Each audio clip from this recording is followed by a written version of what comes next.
Hello नमस्कार साथियों, सुगम विद्या क्लासेज में आप सभी का हार्दिक स्वागत है। अपन पढ़ रहे थे पार्ट्स ऑफ स्पीच, यानी पार्ट्स ऑफ स्पीच क्या होता है। तो पार्ट्स ऑफ स्पीच की अपन की जो सीरीज थी उसके अंदर सबसे पहले मैंने आपको करवाया था नाउन टॉपिक, यानी संज्ञा क्या होता है। तो नाउन टॉपिक था वो मैंने वहाँ पर चार क्लास के अंदर कंप्लीट कर लिया है। उसके बाद में मैंने स्टार्ट किया था प्रोनाउन, यानी सर्वनाम क्या होता है। तो प्रोनाउन भी मैंने वहाँ पर 4 क्लास के अंदर वहाँ समाप्त कर लिया था। और उसके बाद में मैंने स्टार्ट किया था एडजेक्टिव, यानी विशेषण। तो अपन का एडजेक्टिव टॉपिक था वो भी लास्ट वीडियो के अंदर वहाँ पर समाप्त यानी कंप्लीट हो चुका है। और आज अपन का टॉपिक है वर्ब, यानी क्रिया। तो यानी वर्ब क्या होती है वो अपन आज देखेंगे। तो अभी तक आपने जो पिछली क्लास अभी तक नहीं देखी है तो वहाँ जाके आप अभी देख सकते हैं। और आज अपन पढ़ेंगे वर्ब, यानी क्रिया क्या होती है। वर्ब को हिंदी में बोलते हैं क्रिया। अपन सबसे पहले इसकी डेफिनेशन देखते हैं, यानी इसकी परिभाषा क्या होती है। Definition: a verb is a word which denote an action, state और पोजीशन। यानी ऐसा वर्ब एक ऐसा वर्ड होता है जो क्या बताता है, कोई एक्शन को या कोई स्टेट और कोई पोजीशन को वहाँ पर बताता है। यानी जिससे किसी कार्य के होने या अधिकार या अवस्था का बोध होता है उसे अपन क्या बोलते हैं, उसे अपन वर्ब बोलेंगे। इसकी एक और डेफिनेशन है वो भी अपन देखेंगे। A verb is a word which से समथिंग अबाउट अ सब्जेक्ट।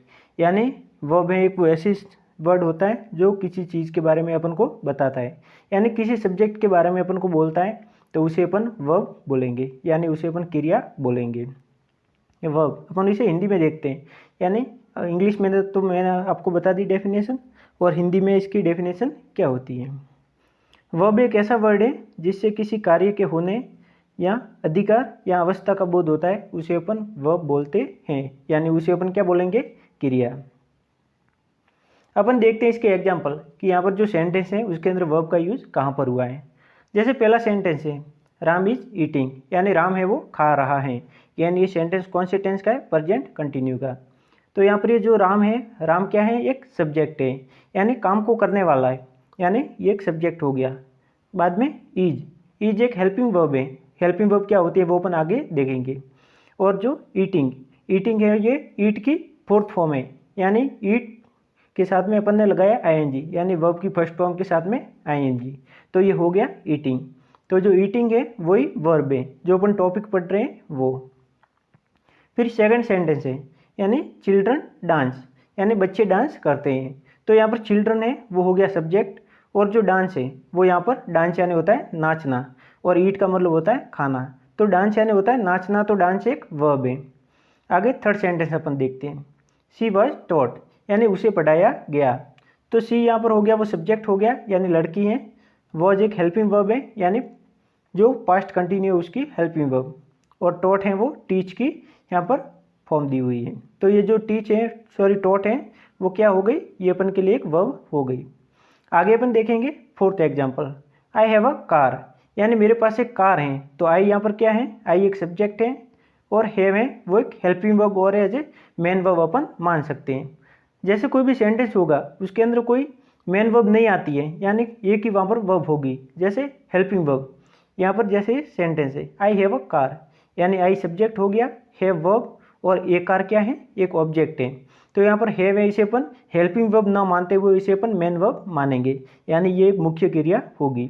वो अपन आगे अपन देखेंगे वहाँ पर पूरी डिटेल से। फिफ्थ एग्जाम्पल है राधा हैड 4 फ्रॉक्स, यानी राधा एक लड़की का नाम है। तो राधा क्या हो गई यहाँ पर, सब्जेक्ट, यानी काम को करने वाली। फिर हेड यहाँ पर हेल्पिंग वर्ब हो गई, और 4 फ्रॉक्स है यानी ये ऑब्जेक्ट हो गया। तो यहाँ पर मेन वर्ब नहीं है, इसीलिए जो हेड है उसे अपन क्या मानेंगे, उसे अपन मानेंगे main verb. Sandeep is intelligent, यानी संदीप है वो कैसा है, वो इंटेलिजेंट है, यानी होशियार है। तो संदीप अपन का यहाँ पर एक सब्जेक्ट हो गया, और जो इज है वो यहाँ पर एक वर्ब हो गई, और जो इंटेलिजेंट है वो इसकी विशेषता हो गई। यानी संदीप है वो कैसा है, तो संदीप एक इंटेलिजेंट है। आगे अपन देखेंगे यानी वर्ब होती है वो कैसे काम करती है। Verbs denoting action. तो सबसे पहले अपन देखते हैं कि वर्ब्स क्या बताती है, कोई भी एक्शन यानी कोई भी कार्य हो रहा है उसे वो बताती है। जैसे हिंदी में यहाँ पर दिया हुआ है कार्यकलाप बोधक क्रियाएं, यानी जो कार्यकलाप बोधक क्रियाएं होती है वो भी एक वर्ब होती है, जिसे इंग्लिश में अपन बोलते हैं वर्ब्स डिनोटिंग एक्शन, यानी जो किसी काम के बारे में बताती है। जैसे अपन एग्जाम्पल के माध्यम से यहाँ पर देखते हैं। द हॉर्स रन्स, यानी जो घोड़ा है वो क्या करता है, वो दौड़ता है। तो यहाँ पर घोड़ा हो गया, वो कौन हो गया, वो एक सब्जेक्ट हो गया, और घोड़े का काम क्या है, दौड़ना यानी रन। तो यहाँ पर अपन हॉर्स को एक नाउन भी अपन बोल सकते हैं। तो जो हॉर्स है उसका काम है रन करना यानी दौड़ना। तो ये बता रही है कि घोड़ा क्या कर रहा है, घोड़ा दौड़ रहा है। तो वर्ब का काम ये हो गया कि वो घोड़े की स्थिति को बताएगी। वी आर वॉकिंग यानी हम चल रहे हैं। तो यहाँ पर वी क्या हो गया, वी एक सब्जेक्ट है, और हमारा काम क्या हो गया, वॉकिंग यानी चलना। तो यहाँ पर वॉकिंग हो गया, वो एक वर्ब होगा, और जो आर यहाँ पर यूज हुआ है, आर एक हेल्पिंग वर्ब है, यानी आर एक सहायक क्रिया है। जो हेल्पिंग वर्ब क्या होती है, जो मेन वर्ब की हेल्प करती है यानी सहायता करती है, जिसे अपन सहायक क्रिया बोलते हैं। आगे अपन देखेंगे द अर्थ मूव्स, यानी पृथ्वी है वो क्या करती है, वो घूमती है, तो यानी मूव करती है। तो अर्थ यहाँ पर है वो क्या हो गई, वो यहाँ पर एक सब्जेक्ट है, और अपन इसे नाउन भी बोल सकते हैं। और जो मूव यानी होता है घूमना, तो मूव एक वर्ब है यहाँ पर। काउ वर फेड, यानी जो गाय थी वो चर रही थी वहाँ पर, तो गाय क्या कर रही थी, चर रही थी यानी फेडिंग। तो यहाँ पर फेड हो गई, वो वर्ब हो गई, और जो वर है वो helping verb. They will play, यानी नेक्स्ट एग्जाम्पल है, यानी दे विल प्ले यानी वे खेलेंगे। तो दे यहाँ पर हो गया सब्जेक्ट, और विल है वो हेल्पिंग वर्ब है, और प्ले यानी होता है खेलना, यानी प्ले यहाँ पर मेन वर्ब है, तो विल को अपन क्या मानेंगे, हेल्पिंग वर्ब, यानी वो हेल्पिंग यानी वो उसकी सहायता कर रहा है, यानी सहायक क्रिया है। आई रीड इंग्लिश, मैं इंग्लिश पढ़ता हूँ। तो आई हो गया सब्जेक्ट, और रीड हो गया वर्ब, और इंग्लिश हो गया ऑब्जेक्ट। आगे अपन देखेंगे, यानी पहले में क्या था कि यहाँ पर वो किसी एक्शन को बताएगी, यानी किसी एक्शन को डिनोट करेगी फर्स्ट रूल के अंदर। और सेकंड में क्या है, वर्ब्स डिनोटिंग पोजीशन रिलेशन, यानी वर्ब्स हैं वो क्या करेगी, वो यहाँ तक किसी अधिकार को बताएगी या किसी संबंध को बताएगी। जैसे अपन देखते हैं, जैसे अधिकार संबंध बोधक, या तो अधिकार या फिर संबंध बोधक क्रियाएं, जिसे अपन हिंदी में बोलते हैं। जैसे अपन यहाँ पर एग्जाम्पल देखते हैं, आई हैव अ कंप्यूटर, यानी मेरे पास एक कंप्यूटर है। तो यहाँ पर कंप्यूटर के ऊपर मेरा अधिकार है कि वो कंप्यूटर किसका है, वो कंप्यूटर मेरा है। तो यहाँ पर जो यहाँ पर हैव का यूज हुआ है वो यहाँ पर एक मेन वर्ब के रूप में हुआ है, और वो एक अधिकार बता रहा है, यानी हैव यानी होता है किसी चीज़ का अपन के पास में होना। जैसे आई हैव अ बुक, यानी मेरे पास में कोई किताब है। आई हैव अ मोबाइल, जैसे मेरे पास में मोबाइल है। तो यहाँ पर हैव किसी जो कोई भी स्थिति होती है वहाँ पर उसका अधिकार बताता है। तो यहाँ पर आई हो गया सब्जेक्ट, हैव यहाँ पर हो गया हैव वर्ब, और कंप्यूटर एक ऑब्जेक्ट हो गया। किंग दशरथ है 3 क्वीन, यानी दशरथ राजा थे, उनके 3 रानियाँ थी। तो यहाँ पर किंग दशरथ है वो एक सब्जेक्ट हो गई, हेड एक मेन वर्ब हो गई, और 3 क्वीन है वो ऑब्जेक्ट माना जाएगा, यानी राजा दशरथ थे उनकी 3 रानियाँ थी। He had a sound of knowledge of English, he had a sound of knowledge of English, यानी उसे इंग्लिश की बहुत ज़्यादा अच्छी जानकारी है। तो यहाँ पर नॉलेज है, हाँ ही यहाँ पर है वो क्या हो गया, एक सब्जेक्ट हो गया, और हैज है वो एक वर्ब होगी, और जो बाकी वाला है पीछे वो एक ऑब्जेक्ट माना जाएगा। They have a beautiful house, यानी उनके पास क्या है, एक बहुत ही सुंदर घर है। तो दे यहाँ पर सब्जेक्ट हो गया, और हैव हो गया वो वर्ब होगी, और अ ब्यूटीफुल हाउस यानी ये क्या हो गया, एक ऑब्जेक्ट हो गया। आगे अपन देखेंगे थर्ड, यानी पहले में वो क्या बता रही थी, अधिकार बता रही थी, दूसरे में रिलेशन, और तीसरे में क्या बताएगी, वर्ब्स डिनोटिंग स्टेट और कंडीशन, यानी वो यहाँ तो अवस्था बताएगी या फिर वो किस कंडीशन है यानी किस स्थिति में है वो बताएगी। यानी अवस्था या दशाबोधक क्रियाएं होती हैं, उसे अपन इंग्लिश में क्या बोलते हैं, वर्ब्स डिनोटिंग स्टेट और कंडीशन, यानी वो यहाँ तो स्टेट के बारे में बताएगी, यानी वो किस स्थिति में है, और यहाँ किसी कंडीशन के बारे में बताएगी। जैसे अपन एग्जाम्पल देखते हैं इसके, आई एम रेडी, मैं तैयार हूँ। तो आई के यहाँ पर क्या हो गया, सब्जेक्ट, एम यहाँ पर हेल्पिंग वर्ब, और रेडी यानी तैयार। तो रेडी यहाँ पर एक वर्ब हो गई। तो यहाँ पर मेरी स्थिति बताई गई है कि मैं कैसे हूँ, मैं तैयार हूँ। तो यहाँ पर ये स्थिति को बताते हैं। ही वॉज एबसेंट, यानी वह उपस्थित था, तो उसकी स्थिति बताई यानी उसकी कंडीशन बताई कि वो क्या था उस दिन, वो एबसेंट था।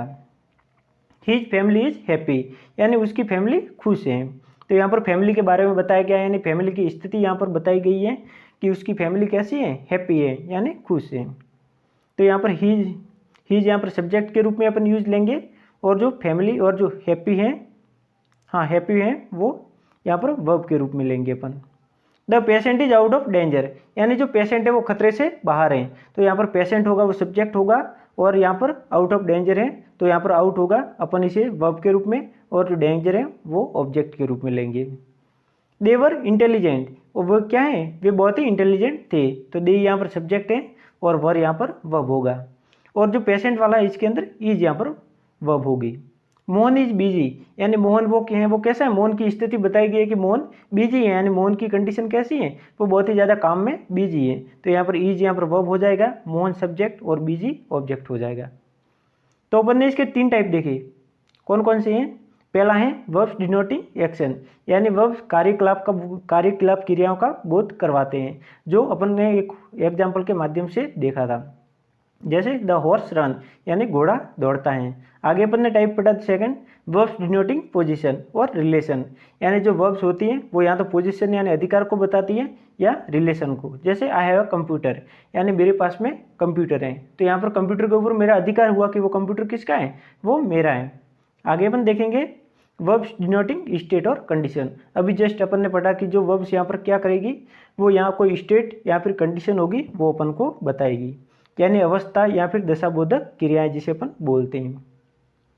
आगे अपन देखेंगे यानी जो काइंड्स ऑफ वर्ब, यानी वर्ब के कितने प्रकार होते हैं। There are 2 kinds of verb, यानी वर्ब है वो 2 प्रकार की होती है। There are 2 types of verb, यानी 2 प्रकार की, यानी 2 प्रकार की। फर्स्ट है मेन वर्ब और सेकंड है एक्जुलरी वर्ब। मेन वर्ब को अपन क्या क्या बोल सकते हैं, मेन वर्ब भी बोल सकते हैं, उसे अपन प्रिंसिपल वर्ब भी बोल सकते हैं, ऑर्डिनरी वर्ब भी बोल सकते हैं और फुल वर्ब भी बोल सकते हैं, जिसे हिंदी में क्या बोलेंगे, मुख्य क्रियाएं। और सेकंड टाइप है जिसे एक्जुलरी, जो मैंने आपको थोड़ी देर पहले बताया था कि हेल्पिंग वर्ब, यानी सहायक क्रियाएं क्या होती हैं। हेल्पिंग वर्ब यानी इसे हिंदी में बोलेंगे सहायक क्रिया। हेल्पिंग यानी हेल्प का मतलब ही होता है सहायता करना, तो यहाँ पर अपन को अब देखने में ही पता चल रहा है कि हेल्प यानी क्या होगा, सहायक क्रिया, तो वो इसके आगे लगेगी और मेन वर्ब की हेल्प करेगी। तो यहाँ पर एक एक करके अपन सभी को पूरी डिटेल से पढ़ेंगे। तो सबसे पहले अपन स्टार्ट करते हैं कि मेन वर्ब क्या होती है। मेन वर्ब यानी जो प्रिंसिपल वर्ब होती है, ऑर्डिनरी और फुल वर्ब, अपन तीनों में से कोई भी नाम दे सकते हैं। तो अपन देखेंगे मेन वर्ब, ये क्रिया मुख्य काम करती हैं, यानी ये क्या काम करेगी, जो मेन काम होगा यानी मेन वर्क होगा वो काम ये करेगी। इसे प्रिंसिपल, ऑर्डिनरी या फुल वर्ब भी कहते हैं, जो मैंने अभी थोड़ी देर पहले ऊपर बताया आपको। जैसे जब वाक्य में एक ही वर्ब हो तो उसे मेन वर्ब कहते हैं। यानी जैसे मैंने आपको एक एग्जांपल आगे बताया था कि आई हैव अ कंप्यूटर, यानी मेरे पास में कंप्यूटर है, या फिर आई हैव अ बुक, यानी मेरे पास में पुस्तक है। तो यहाँ पर जो हैव का यूज हुआ उसे अपन हेल्पिंग वर्ब की जगह यूज करने के बजाय उसे अपन मेन वर्ब के रूप में यूज करेंगे। तो यहाँ पर हैव का यूज कहाँ होगा, मेन वर्ब के रूप में यूज होगा। तो यहाँ पर यही बताया गया है कि जब वाक्य में एक ही वर्ब हो तो उसे अपन मेन वर्ब कहते हैं। आगे अपन देखते हैं इसके एग्जाम्पल, यानी इसके एग्जाम्पल क्या क्या हैं। ऐसे वर्ब का अर्थ अपने आप में पूर्ण यानी कंप्लीट होता है, और मेन वर्ब के अंदर जो वहाँ पर वर्ब होगी उसका वहाँ पर कोई भी मीनिंग होगा वो वहाँ पर कंप्लीट मीनिंग होगा।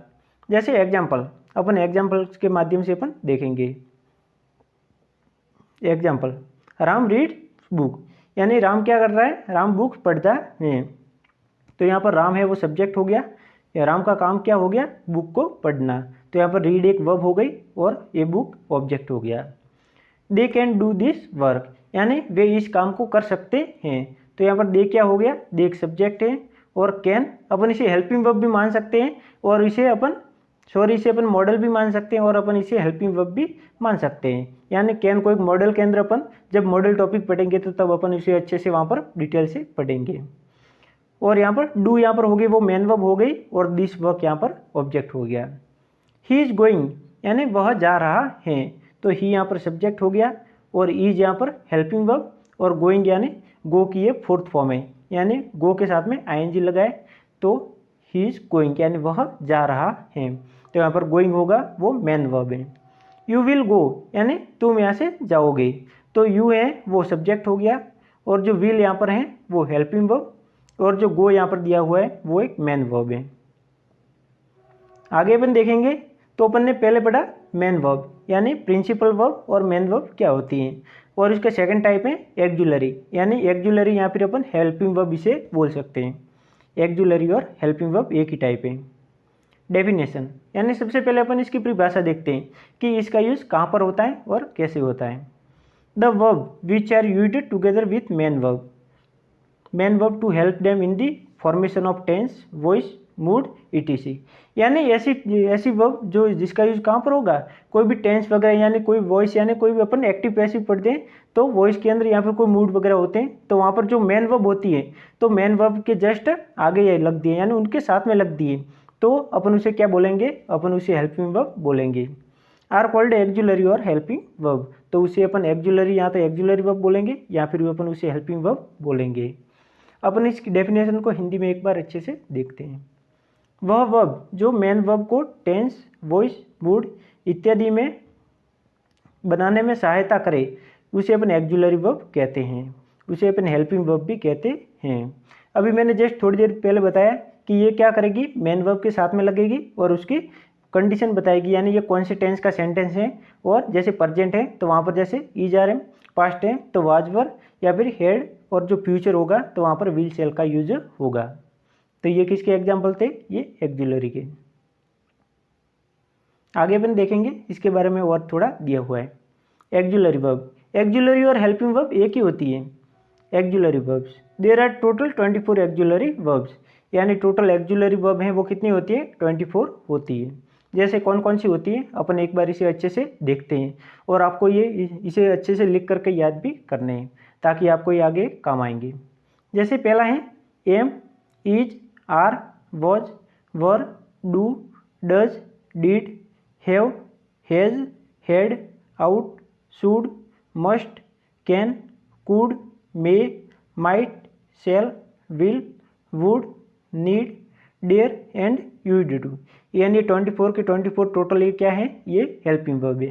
तो यहाँ पर पहले आया एम, इज, आर, ये प्रेजेंट के हैं, ये तीनों किसके हैं, प्रेजेंट के, जो प्रेजेंट कंटिन्यू के अंदर वहाँ पर यूज होते हैं। सेकंड आए यहाँ पर वाज और वर, ये पास्ट के यानी पास्ट कंटिन्यू के अंदर यूज होते हैं एज ए हेल्पिंग वर्ब। आगे अपन देखेंगे डू और डज, ये प्रेजेंट सिंपल के अंदर यूज होते हैं। आगे है डिड, जो पास्ट सिंपल के अंदर यूज होता है। और जो हैज और हैव है वो प्रेजेंट परफेक्ट कंटिन्यूस के अंदर, और जो हैड होता है वो पास्ट परफेक्ट के अंदर यूज होता है। आउट टू एक मॉडल है और उसके बाद में शुड भी एक मॉडल के अंदर अपन मानते हैं, मस्ट भी एक मॉडल है, कैन भी एक मॉडल है, और कुड भी जो कैन का पास्ट फॉर्म है, मे भी एक मॉडल है, और जो माइट है वो मे का पास्ट फॉर्म माइट है, और शेल भी एक मॉडल है। और शेल अपन जो फ्यूचर टेंस पढ़ते हैं तो वहाँ पर भी शेल का यूज करते हैं, और विल का भी अपन फ्यूचर के अंदर यूज करते हैं। और जो विल का पास्ट फॉर्म होगी यानी उसे अपन वुड बोलेंगे। और नीड और डेयर और ये यूज्ड है, ये भी एक मॉडल है। आगे अपन देखेंगे इसके example. Some auxiliary verbs are used as a main verb, यानी कुछ एक ऐसी जो एक्जुलरी वर्ब यानी हेल्पिंग वर्ब होती है जो मेन वर्ब के रूप में यूज होती है। जो अपन का वीडियो जब स्टार्ट हो रहा था तभी मैंने आपको बताया था कुछ एक एग्जाम्पल के माध्यम से, लेकिन अब वापस अपन इसे समझते हैं। ही इज ए टीचर, यानी वह एक अध्यापक हैं। तो यहाँ पर जो ही है वो एक सब्जेक्ट हो गया है, इज यहाँ पर वर्ब है और ए टीचर एक ऑब्जेक्ट है। तो यहाँ पर इज के अलावा कोई यहाँ पर दूसरी वर्ब नहीं है तो अपन इज को क्या मानेंगे, मेन वर्ब मानेंगे। जैसे इज को यहाँ पर मेन वर्ब है। ही इज ईटिंग, यानी वह खा रहा है। तो यहाँ पर इज क्या हो गया, इज एक्जुलरी वर्ब हो गया, क्योंकि यहाँ पर ईट यहाँ पर मेन वर्ब लगी है। तो एक्जुलरी यानी हेल्पिंग वर्ब अपन किसे बोलते हैं, जो मेन वर्ब के साथ में आती है उसे। तो यहाँ पर ये मेन वर्ब ईट हो गई और इसके साथ में क्या लगा है, इज, तो यहाँ पर अपन इसे हेल्पिंग वर्ब मानेंगे।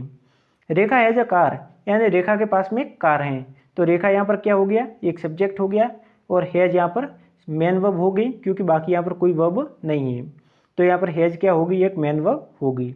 आगे अपन देखेंगे आई डिड इट, यानी मैंने यह काम कर लिया। तो आई यहाँ पर सब्जेक्ट हो गया, डिड यहाँ पर एक डू की सेकंड फॉर्म यानी डिड, और इट एक ऑब्जेक्ट हो गया। तो डिड यहाँ पर होगी वो मेन वर्ब के रूप में यूज होगी। आई डिड नॉट स्विम, यानी मैं तैर नहीं सकता, आई डिड नॉट स्विम। तो यहाँ पर डिड हो गई वो एक एक्जुलरी वर्ब होगी, या फिर अपन इसे हेल्पिंग वर्ब भी बोल सकते हैं। आगे अपन देखेंगे इसके बारे में नॉट है, यानी एक्जुलरी वर्ब के बारे में यहाँ पर नॉट दिया हुआ है, तो अपन इसे अच्छे से एक बार देखेंगे। जब सेंटेंस में एक ही सिंगुलर वर्ब हो तो उसे मेन वर्ब कहते हैं।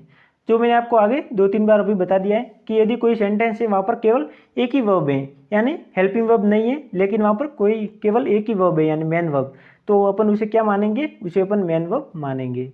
जैसे, लेकिन वो यदि वहाँ पर हेल्पिंग वर्ब होगी तो उसे भी अपन मेन वर्ब के रूप में ही मानेंगे।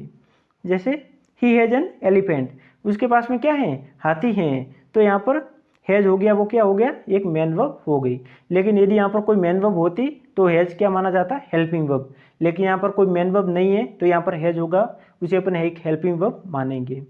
वी आर स्टूडेंट, यानी हम छात्र हैं, तो यहाँ पर वी यानी वी क्या हो गया, एक सब्जेक्ट हो गया, वी यानी हम, और आर यहाँ पर एक वर्ब है, और स्टूडेंट है वो एक ऑब्जेक्ट है। तो यहाँ पर कोई दूसरी मेन वर्ब नहीं है, इसीलिए जो आर यहाँ पर होगा वो क्या होगा, वो एक हेल्पिंग वर्ब होगा, यानी वो एक सहायक क्रिया होगा। सेकंड यहाँ पर इसका नोट दिया हुआ है, वो क्या है, जब किसी सेंटेंस में दो या दो से अधिक यानी टू और मोर देन टू वर्ब्स एक ही साथ में आए तो अंत में आने वाला वर्ब होगी वो क्या होगी, वो मेन वर्ब होगी। अतः अन्य वर्ब ऑक्सिलरी वर्ब होते हैं। यानी कोई भी सेंटेंस है, जैसे ही इज ईटिंग फूड, यानी वह खाना खा रहा है, तो वहाँ पर क्या होगा, जो ही होगा वो सब्जेक्ट होगा, और जो उसके बाद में इज होगा वो हेल्पिंग वर्ब होगा, और जो ईटिंग है, ईटिंग एक मेन वर्ब है। तो हेल्पिंग वर्ब हमेशा कहाँ यूज होगी, मेन वर्ब के जस्ट पहले, और जो बाद में आएगी उसे अपन मेन वर्ब मानेंगे। तो यहाँ पर यही पूरा इसके अंदर दिया गया था। अपन इसका एग्जाम्पल देखते हैं। राम हैज़ बिन प्लेइंग, यानी राम यहाँ पर खेल रहा है, तो यहाँ पर राम सब्जेक्ट हो गया, हैज़ यहाँ पर वर्ब है, और बीन भी यहाँ पर वर्ब है, यानी दोनों हेल्पिंग वर्ब हैं, और प्ले यहाँ पर मेन वर्ब है। I have been an engineer, यानी मैं एक इंजीनियर हूँ, तो आई यहाँ पर एक हेल्प, यहाँ पर मेन वर्ब है, और यहाँ पर हैव बीन है वो एक वर्ब हो गई। तो आज अपन ने पढ़ा वर्ब यानी क्रिया क्या होती है। तो एक बार अपन इसका क्विक रिवीजन कर लेते हैं। यानी सबसे पहले मैंने आपको क्या बताया, वर्ब, यानी इसकी डेफिनेशन मैंने आपको बताई कि वर्ब की डेफिनेशन क्या होती है। यानी वर्ब अपन उसे बोलेंगे जो क्या होगा, जो किसी कार्य के होने या करने का बोध करवाएगा, उसे अपन क्या बोलेंगे, उसे वर्ब बोलेंगे। उसके बाद में मैंने आपको एग्जाम्पल बताए, यानी एग्जाम्पल के अंदर उसे कैसे यूज करते हैं। उसके बाद में जो वर्ब होती है वो कैसे कैसे, यानी हर एक प्रकार से अलग अलग कैसे काम करती हैं।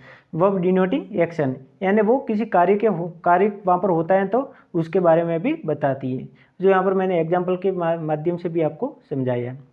उसके बाद में इसका सेकंड टाइप था जो डिनोटिंग और पोजीशन और रिलेशन, यानी वो अधिकार या संबंध बताती है। उसके बाद में था स्टेट और कंडीशन, यानी अवस्था या दशाबोधक। उसके बाद में काइंड्स ऑफ वर्ब, यानी वर्ब के कितने टाइप होते हैं। तो मैंने आपको बताया कि वर्ब के दो टाइप होते हैं। कौन कौन से होते हैं, एक तो मेन वर्ब और एक होती है ऑक्सिलरी या फिर हेल्पिंग वर्ब। तो ये दो टाइप की वर्ब होती है। तो साथियों आज के लिए इतना ही। ये हमारा यूट्यूब चैनल है सुगम विद्या क्लासेस के नाम से। तो आपने अभी तक इसे सब्सक्राइब नहीं किया है तो एक बार आप इसे सब्सक्राइब जरूर कर लें, और अपने साथियों के साथ में भी इसे शेयर जरूर करें। और ये हमारा टेलीग्राम चैनल है, जो भी हम यहाँ पर कंटेंट पढ़ाते हैं उसकी कंप्लीट PDF हम वहाँ पर शेयर करते हैं, ताकि आप वहाँ से अच्छे से नोट्स वगैरह बना सकें। तो अभी तक आप वहाँ पर ज्वाइन नहीं हुए हैं तो वहाँ जाके ज्वाइन हो सकते हैं। Thank you so much for watching the video. Click the subscribe button to my channel, press the YouTube bell icon and don't miss updates. Thank you.